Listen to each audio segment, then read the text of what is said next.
এখন আমি যদি বলি 2021 সালটা ছিল মোটোরোলা কোম্পানির কামব্যাকের বছর, তাহলে আমার মনে হয় না টেক দুনিয়ার লোকজন অন্তত খুব বেশি আপত্তি করবেন। কিন্তু 2022 সালে এসে সব গন্ডগোল হয়ে গেল। তার থেকেও বড় কথা, প্রশংসা শুনে কি মোটোরোলার মাথা ঘুরে গেল? আসলে কোম্পানির সুনাম বেড়ে গেলে কোম্পানি টুকটাক জায়গায় কস্ট কাটলমেন্ট করে, ফোনের দাম বাড়িয়ে দেয়, এগুলো আমরা জানি। আমার হাতে এই মুহূর্তে মোটো G71 ফোনটা রয়েছে, যে ফোনটা এমনিতে বেশ ভ্যালু ফর মানি মনে হচ্ছে। কিন্তু মোটোরোলাকেও তো কোথাও ব্যবসা করতে হবে, কোথাও গিয়ে তো কম্প্রোমাইজ করেছে নিশ্চয়ই। তো কোন জায়গায় কম্প্রোমাইজ করেছে সেটা বলার দায়িত্বই তো আমার। তো আজকের ভিডিওতে বলবো মোটো G71 এই ফোনটা ভালো ফোন হওয়া সত্ত্বেও এখানে কোথায় কোথায় গন্ডগোল আছে। ভিডিও দেখতে থাকুন, ভালো লাগবেই, লাইক করে দেবেন, সাবস্ক্রাইব করে দেবেন। চলুন শুরু করে দিই।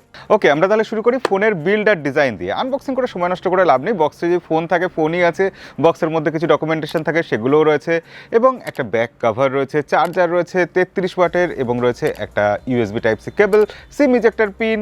হয়েছে তো? প্রথমে তাহলে বিল্ড আর ডিজাইন নিয়ে কথা বলা যাক। এই ফোনটা হাতে নেই, আমার লাগলো যে বেশ হালকাই ফোন, 180 গ্রামের মতো ওজন হবে। হ্যাঁ, এইটা প্লাস্টিকেরই ফোন, কিন্তু দেখে বেশ প্রিমিয়াম কোয়ালিটির ফোন মনে হচ্ছে। চট করে দেখে এটা প্লাস্টিক বলে বোঝা যাবে না। এবং এখানে যে রঙের খেলা করছে, ব্যাক সাইডে যে কালার শিফটিং হচ্ছে, ডিজাইন অভিনব না হলেও সেটা দেখে বেশ ভালো লাগছে। মোটোরোলার এই ফোনটা এই দামকে বেশ জাস্টিফাই করছে লুকস আর ডিজাইনের দিক দিয়ে। অন্তত হাতে ধরতেও অসুবিধা হচ্ছে না, সাইডে কার্ভ করা আছে। এছাড়া এখানে ডান দিকে একটা ডেডিকেটেড বাটন রয়েছে গুগল অ্যাসিস্ট্যান্টের জন্য। এছাড়া রয়েছে ভলিউম আপ ডাউন বাটন আর পাওয়ার অফ অন বাটন। তলার দিকে রয়েছে একটা সিঙ্গেল বটম ফায়ারিং স্পিকার, এছাড়া USB চার্জিং কেবল, একটা 3.5mm হেডফোন জ্যাকের পোর্ট, এছাড়া রয়েছে একটা সিম ট্রে ডান দিকে। উপরে আর একটা সেকেন্ডারি নয়েজ ক্যান্সেলেশন মাইকও রয়েছে, এটাও আজকাল উল্লেখ করে বলতে হচ্ছে। এখানে রয়েছে 6.4 ইঞ্চি একটা 60 হার্টজের ফুল HD প্লাস অ্যামোলেড ডিসপ্লে। এমনিতে ডিসপ্লে নিয়ে কমপ্লেন করার মতো আমার কাছে কিছু নেই। ডিসপ্লের ব্রাইটনেস যথেষ্ট ভালো, সানলাইট ভিজিবিলিটি ভালো, সব কিছু ঠিক আছে। কিন্তু এই দামের একটা ফোনে 120 হার্টজের অ্যামোলেড ডিসপ্লে চাই, এই দামের একটা ফোনে 90 হার্টজের রিফ্রেশ রেট চাই, এটা আমাদের দাবি। সেখানে মোটোরোলা এটা দিতে পারছে না কেন?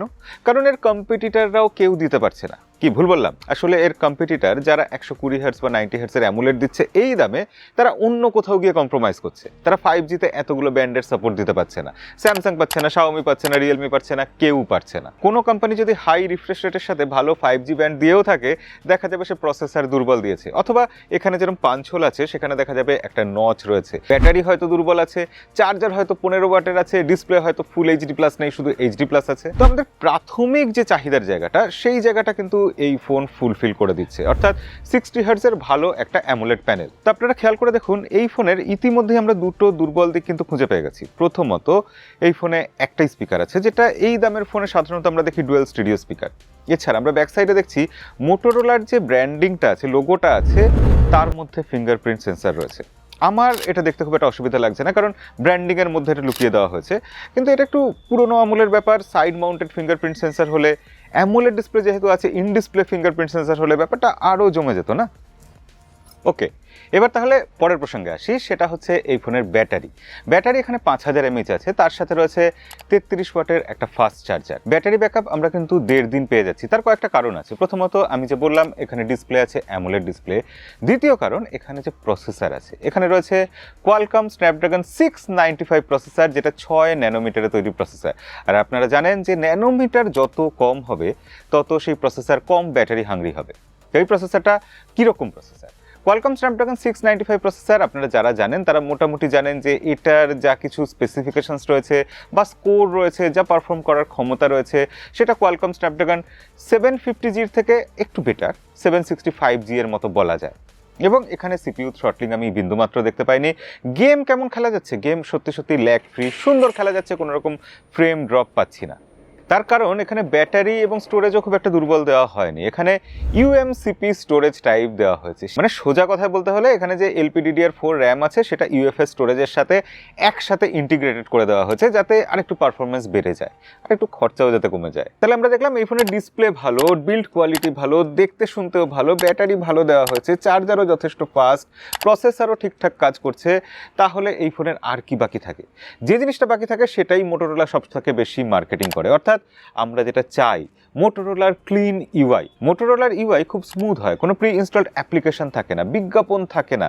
সব থেকে বড় কথা, তাতে টুকটাক আমাদের প্রয়োজনীয় কিছু ফিচার মোটোরোলা কাস্টমাইজ করে যোগ করে দেয়, মাই ইউআই নাম দেয় তাদের ইউআইটার।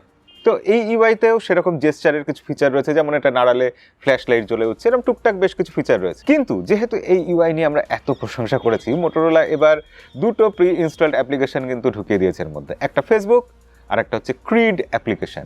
তবে হ্যাঁ, মাত্র দুটোই আছে, আর এই দুটোকে আনইনস্টলও করে দেওয়া যাচ্ছে। আর এখানে সবথেকে বড় কথা যেটা, যে থিঙ্ক শিল্ড সিকিউরিটির সাপোর্ট রয়েছে। এটা কিন্তু মোটোরোলা, স্যামসাং, গুগলের মতো কয়েকটা কোম্পানি ছাড়া অ্যান্ড্রয়েডের মধ্যে আর কেউ দিচ্ছে না।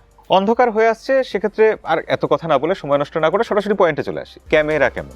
মোটোরোলার ক্যামেরা আমার খুব একটা পছন্দ নয়, এটা আপনারা বরাবর শুনে এসেছেন। এখানে 50+8+2 মেগাপিক্সেল ক্যামেরা রয়েছে ব্যাক সাইডে, যার মধ্যে 50 মেগাপিক্সেলে রয়েছে অ্যাপারচার f1.8, লো লাইটে ভালো ছবি তুলতে পারার কথা। তো এখানে ক্যামেরা মোটোরোলা আমি বলবো আগের থেকে অনেকটা ইমপ্রুভ করেছে, অনেক বেটার ছবি উঠছে। ডে লাইটে তো ভালো ছবি উঠছেই, লো লাইটেও মোটামুটি ঠিকঠাক ছবি তুলছে। হ্যাঁ, আলট্রা ওয়াইড অ্যাঙ্গেল লেন্সের ক্যামেরা, সেটা যেরকম ডিটেলসের অভাব থাকে, এখানেও সেরকম রয়েছে। 2 মেগাপিক্সেলকে আমি ধর্তব্যের মধ্যেই আনলাম না। ফ্রন্টে যে 16 মেগাপিক্সেলের সেলফি ক্যামেরাটা আছে, সেটা বরঞ্চ আমি বলবো ব্যাক ক্যামেরার থেকে আরেকটু বেটার কাজ করেছে। এই দামে হয়তো আপনি ক্যামেরার জন্য এই ফোনটা পছন্দ করে ফেলবেন, এটা হবে না, কিন্তু একটা ভালো ফোন যার মধ্যে ঠিকঠাক ভালো ক্যামেরা রয়েছে, তার জন্য এই ফোনটা কিন্তু ভালো ফোন হতে পারে। এখানে ব্যাক ক্যামেরাতে 60 FPS এ full HD plus video record করা যায়, আর ফ্রন্ট ক্যামেরাতে 30 FPS এ করা যায়। এখানে ক্যামেরা ইউআই বেশ ল্যাগি মনে হচ্ছে, কারণ বিভিন্ন রকম ফিচারের মধ্যে সুইচ করতে হলে সেটা খুব স্লোলি সুইচ করছে। এছাড়া ফটো তুলতে গেলে একটু শাটার স্পিড কম হচ্ছে, অর্থাৎ এই অবস্থায় ফটো তুললাম, হাত যদি একটু তাড়াতাড়ি সরিয়ে নিই, ছবি কেঁপে যাচ্ছে, জার্কি এসে যাচ্ছে। ডুয়েল ক্যাপচার, নাইট ভিশন, এইসব মোড তো রয়েছে এখানে, কিন্তু এখানে প্রো মোড দেওয়া হয়েছে, এই ব্যাপারটাও ভালো। আমার মতে প্রতিটা কোম্পানির প্রতিটা ফোনে প্রো মোডের ফিচারটা এনেবল করে দেওয়া উচিত। আমরা ইচ্ছা মতো ফটো তুলবো, নিজেদের মতো সেটিং চেঞ্জ করব, এই স্বাধীনতা তো আমাদেরই থাকার কথা। অ্যান্ড্রয়েডের প্ল্যাটফর্মে স্বাধীনতা নিয়ে কোনো কম্প্রোমাইজ হবে না। এমনি করে কি করে হবে? এমনি করলে চলবে? এবার বেসিক ছোটখাটো যে ব্যাপারগুলো, এখানে ক্যারিয়ার অ্যাগ্রিগেশনের সাপোর্ট রয়েছে, এবং সেটা 3C ক্যারিয়ার অ্যাগ্রিগেশন। 5Gর ক্ষেত্রে 13টা 5G ব্যান্ড দেওয়া হয়েছে, অর্থাৎ আপনার দেশে, আপনার এলাকায় যখন 5G চালু হবে, তখন সরকার যে ব্যান্ডটা আপনার জন্য দেবে, সেটা কোনো না কোনোভাবে এর মধ্যে পেয়ে যাবেন। আপনি যদি 1 বছর বাদে 5G ইউজ করবেন বলে এই ফোনটা কিনে থাকেন, তাহলে 1 বছর বাদে গিয়ে এই ফোনটা 4G ফোন হয়ে থেকে যাবে না, এটাতে 5G সত্যি সত্যি ব্যবহার করতে পারবেন। এছাড়া IP53 রেটিং আছে, স্প্ল্যাশ প্রুফ, NFC আছে, ডুয়েল নয়েজ ক্যান্সেলেশন আছে, কিন্তু এখানে কম্পাসের সেন্সারটা নেই। এমনিতে সব সেন্সারই আছে, মোটোরোলা জানি না কেন এই ফোন থেকে কম্পাসের সেন্সারটা সরিয়ে নিয়েছে।